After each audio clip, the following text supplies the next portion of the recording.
რა სიტყვით დღეს როგორ გამოვიყურებით თქვენი აზრით?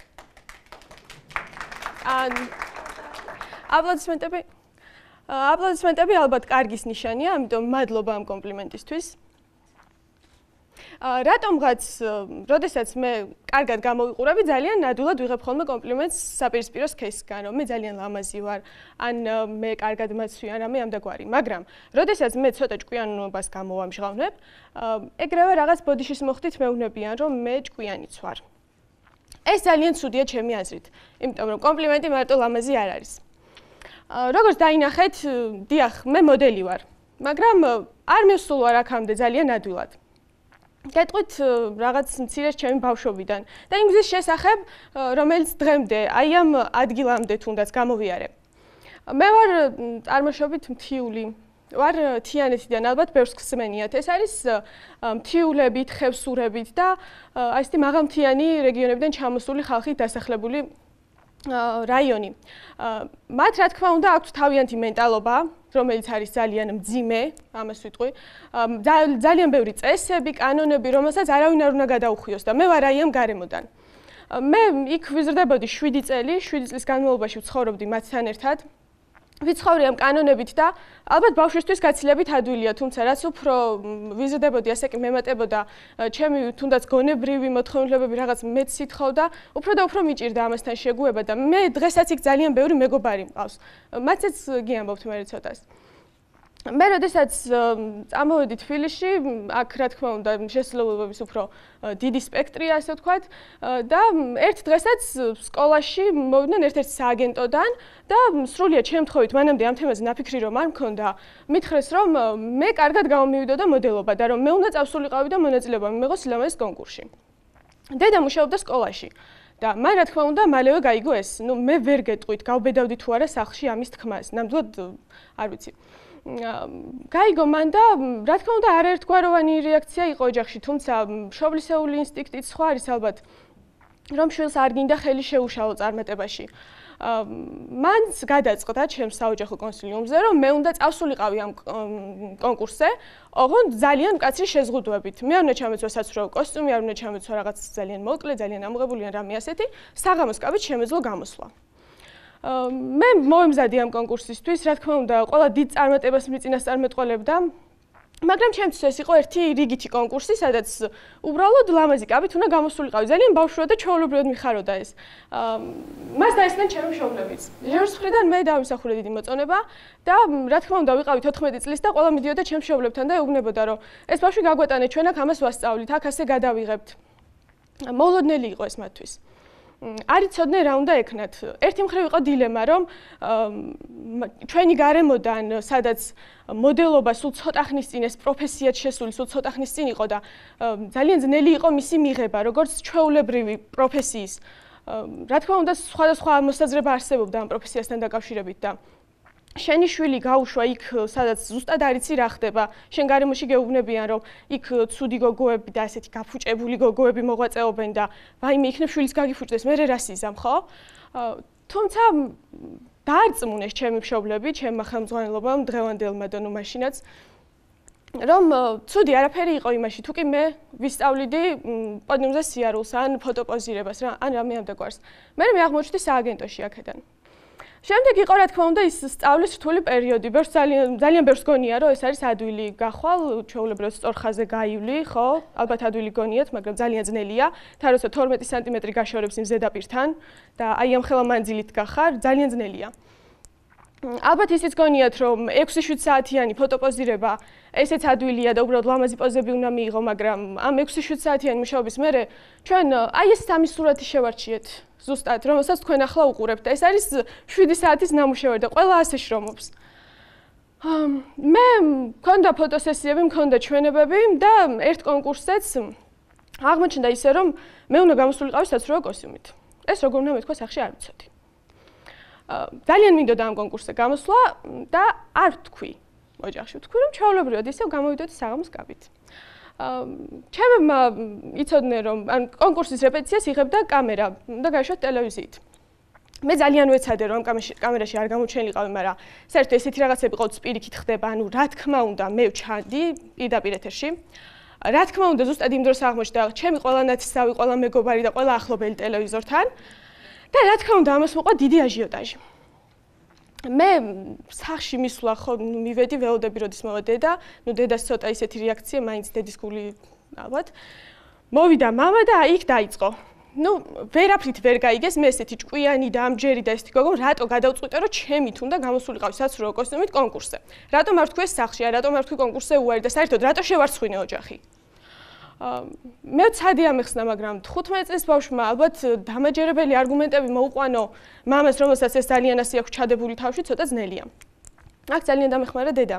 იმიტომ რომ მან არ ვიცი როგორ, მაგრამ მამას აუხსნა, რომ ეს იყო უბრალოდ აუცილებელი ჩემი პროფესიისთვის და იქ ცუდი არაფერი არ იყო.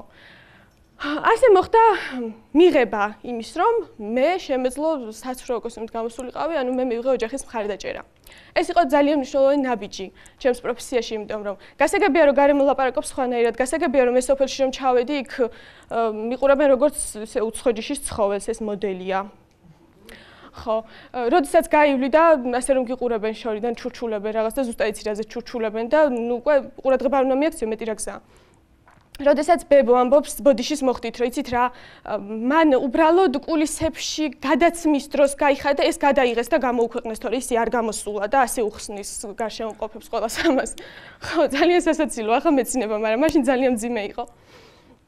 თუმცა გავიდა დრო. მე ჩავდიოდი სოფელში იმ ჩემ გარემოში, რა თქმა უნდა, ჩემი მეგობრების თვალში არაფერი არ შეცვლილა, პირიქით ისინი ყოველთვის ხარს მიჭერდნენ, იქაურებიც და აქაურებიც და ამისთვის დიდი მადლობა.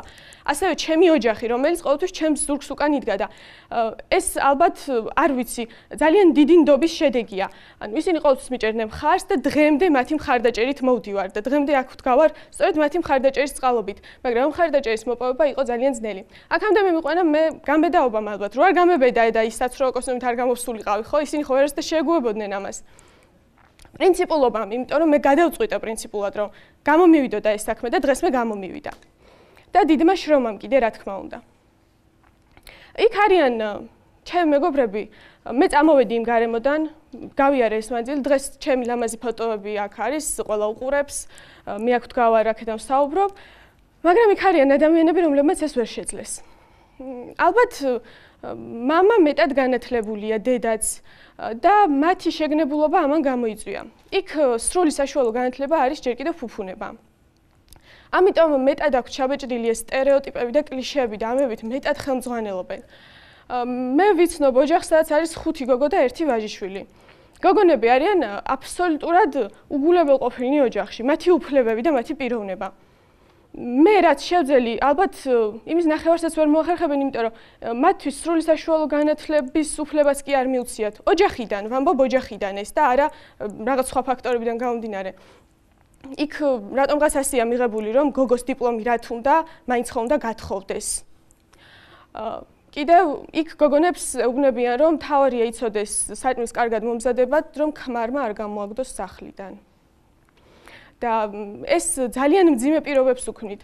ისინი ხშირად მიყვებიან ხოლმე თავიანთი ოჯახის შესახებ დღემდეც, მაგრამ საუბრის საიდუმლოდ შენახვის გარანტიით, რომ მე არ გავაღიზიანოთ მამა, არ გავაღიზიანოთ ძმა და მათ შემთხვევით ხელი არ წაუწდეთ რომელიმეზე.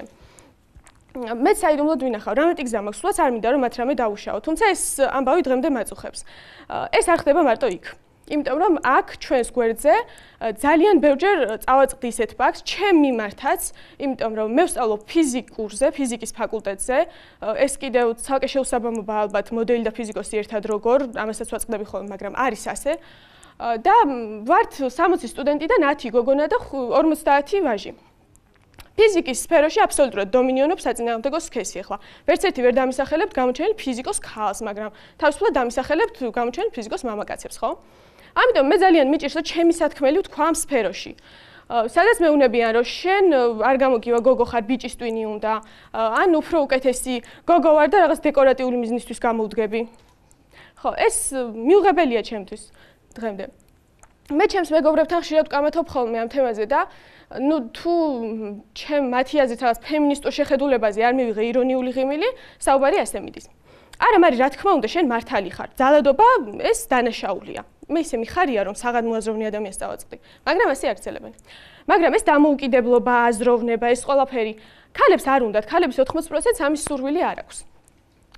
აქ ჩერდები და ვფიქრობ, რომ გარკვეულწილად მართლები არიან. მე გუშინაც მოვისმინე ეს მოსაზრება ერთ-ერთი მამაკაცისგან და რატომ გონიათ ასე არ ვიცი. მე საერთოდ ვფიქრობ, რომ ვართ ერთმანეთის მოთხოვნის ნაწილები.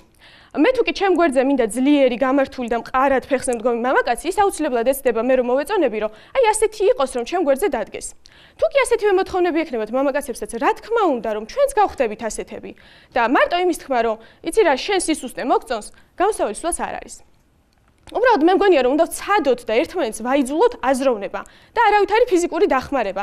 ეს იქნება ძალიან კარგი გამოსავალი ამ ყველაფრიდან. მე მოგიყევით მაგალითი მთიდან, მაგრამ აქაც ჩვენს გვერდით ძალიან ბევრი რამე ხდება. ამაზეც მაქვს რა თქმა უნდა ერთი-ორი სიტყვა სათქმელი. რამდენიმე თვის წინ გავიცანი ერთი გოგონა, დაახლოებით 6 თვის წინ. რომელსაც პირობითად დავარქვათ ნატალი. ნატალი არის ახლა 18 წლის. სწავლობს უნივერსიტეტში. არის ძალიან გონიერი, ჭკვიანი, საღად მოაზროვნე, თავისუფლად მოაზროვნე ადამიანი, თუმცა სახლში ყავს მამა და ძმა. რომლებიც მის ამ თავისუფლებასაც, საღად მოაზროვნეობასაც და აი იმ სწავლის სურვილსაც ძალიან ზღუდავენ. ნატალი ცოტა ხნის წინ გაიმარჯვა რაღაც ინგლისურის ერთ-ერთ ოლიმპიადაში, საიდანაც უნდა წასულიყო შემდეგ საზღვარგარეთ სასწავლებლად, მაგრამ მამამ გადაწყვიტა, რომ საზღვარგარეთ წასული გოგო წესიერი ოჯახს ვერ დაუბრუნდება და ამის გამო ნატალი დღეს არის სახლში ვერ წავიდა გამარჯვების მიუხედავად. მე და ნატალი, როდესაც დავახლოვდით, მე გავიცანი მისი ოჯახი, ავედი მასთან ვახშამზე და თავისთავად წავიდა ჩვეულებრივი ლაპარაკი, ჩემს მომავალზე, ჩემს შეხედულებაზე. მე ვთქვი, რომ ვარ ფიზიკოსი. ამაზე მის ერთი წლით, მასზე ერთი წლით უმცროს ძმას ჰქონდა რაღაც ესეთი რეაქცია. ფიზიკა გოგოს რა თუნდაო. ნუ ამაზე ვცადე დამესაბუთებინე, რაც შეიძლება ლოიალურად, რომ ფიზიკაც შეიძლება გამოვიდეს გოგოს.